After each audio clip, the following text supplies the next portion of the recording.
Exato. Quer falar um pouco, Ale? Acho importante você também Queria trazer. complementar, Claro. sendo muito breve, a importante informação que a Raquel traz sobre a pedofilia. Nós temos o pedófilo e temos o incestuoso, que é aquele que abusa dentro do ambiente familiar. As nossas pesquisas mostraram... Muito acontece em casa, né, Cristian? A maioria. Assim, mais de 70% é pai, padrasto, avô, tio, irmão, primo, exatamente. Mas assim, a pedofilia é uma parafilia. É uma desorganização do ser sexual.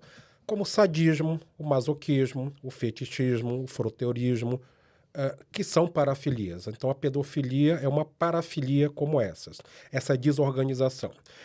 E temos o transtorno parafílico, temos a pedofilia e o transtorno pedofílico, que também é um grau mais atenuante desse sistema de crenças e de comportamento. Isso é complexo mesmo, eu vou tentar não ser tão prolixo tecnicamente, mas apenas para explicar que as nossas pesquisas demonstram, não só as nossas, como de colaboradores nacionais e internacionais que pesquisam crimes sexuais, essa informação que a Raquel traz é exatamente isso.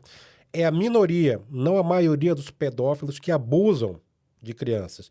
Então, quando você pensa ali em 100 abusadores, apenas 20 são pedófilos. Exatamente. E é o pedófilo com transtorno pedofílico que extrapola da fantasia para a ação. Porque a característica da pedofilia é ficar na pornografia infantil, ficar no pensamento, na fantasia. Esse é o imbróglio do pedófilo. Aquele que age, ele se torna um abusador. E aquele que abusa, que não tem as preliminares da pedofilia. Isso é complexo mesmo. Muito complexo. Então, isso é um problema maior ainda. Isso não é melhor, isso é pior. Porque tem homens abusando de crianças, matando crianças, sem serem pedófilos nem incestuosos. É uma outra coisa. Diga, Alessandra. Em relação à questão que o Christian trouxe, né, do estupro, que muitas vezes ele não consegue ter ereção, isso tanto é verdade que muitas vezes a gente chega num local como sendo estupro seguido de morte e lá no IML a gente descobre que não é estupro, é vilipêndio de cadáver. Então, primeiro ele matou e depois ele manteve relação. Isso não é raro de acontecer. E aí entra uma nova parafilia, que é a necrofilia. Que é a necrofilia. Né? Não é raro a gente ser chamado para estupro seguido de morte. Infelizmente, cada vez mais casos crescendo numa exponencial. Né? E aí também não é raro a gente se deparar com essa situação. Tanto é que já vem até o quesito, né? A autoridade policial já faz até a quisitação característica para o médico legista justamente para diferenciar se teve estupro ou se teve vilipêndio. Impressionante. É assustador. Assustador. Olha, fechando o caso, a defesa do Diego alegou que foi um ato impulsivo, mas vários elementos indicam planejamento. A troca de roupas, a busca posterior pelo celular que foi deixado na cena do crime, bilhetes encontrados em sua casa pedindo perdão à mãe da menina e depois da prisão, uma nova acusação de estupro, como a Raquel trouxe aqui pra gente, foi registrada contra ele. O Diego está preso temporariamente e a promotoria deve formalizar a acusação por homicídio qualificado com agravantes como motivo fútil, meio cruel e impossibilidade de defesa.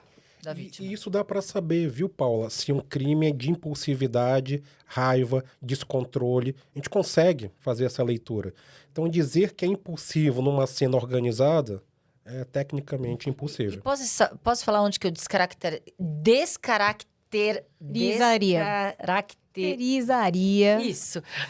É os travas-línguas, né, que a gente tem no fim do dia. Descaracterizaria. Exato. A impulsividade, o crime de ímpeto, a característica, claro, não generalizando, mas já. Quem pratica um crime de ímpeto entra em desespero, entra em pânico. Muitas vezes as reações de pânico são diferenciadas, mas nunca uma pessoa que pratica um crime de ímpeto consegue dissimular uma tranquilidade e estar num velório. Isso já coloca por água abaixo a impulsividade, o ímpeto, coloca a frieza, a sordidez, a premeditação na prática desse crime. Exato. Ale, o número também de facadas, acho que é uma coisa que é chocante, né? Não é alguma coisa que também diz algo ali? 16 facadas numa criança de 10 anos, ele desfigurou, né? E toda nessa região aqui, que tem a ver com a Você chegou a identidade fazer da esse caso, vítima. Ali? Não. Quando é no rosto, tem a ver peito, com a identidade da pescoço, pessoa. sim. Normalmente alguém que talvez conheça ou que aquilo... Quando a gente trabalha, os casos chegam, o ataque dessa região, desculpa te interromper, Não. eu já te passo a palavra. Normalmente são pessoas que conhecem, então já é um indicativo.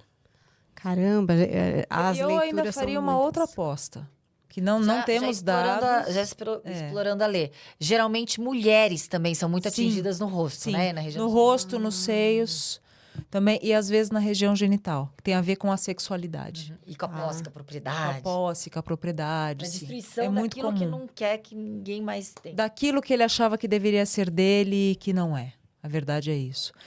E não temos nenhum elemento ainda. Mas se eu pudesse apostar, eu apostaria que entre os 14 anos e os 28 tem outros crimes aí no meio de agressão. Porque é uma escalada muito rápido. Né? Aí entra a questão que nós já falamos aqui um pouquinho, da questão da maturidade criminal, que o professor Christian pode explicar melhor isso pra gente. Não, importante isso que a Alessandra traz, porque pelo tipo de crime a gente consegue determinar se é o primeiro ou não dessa pessoa.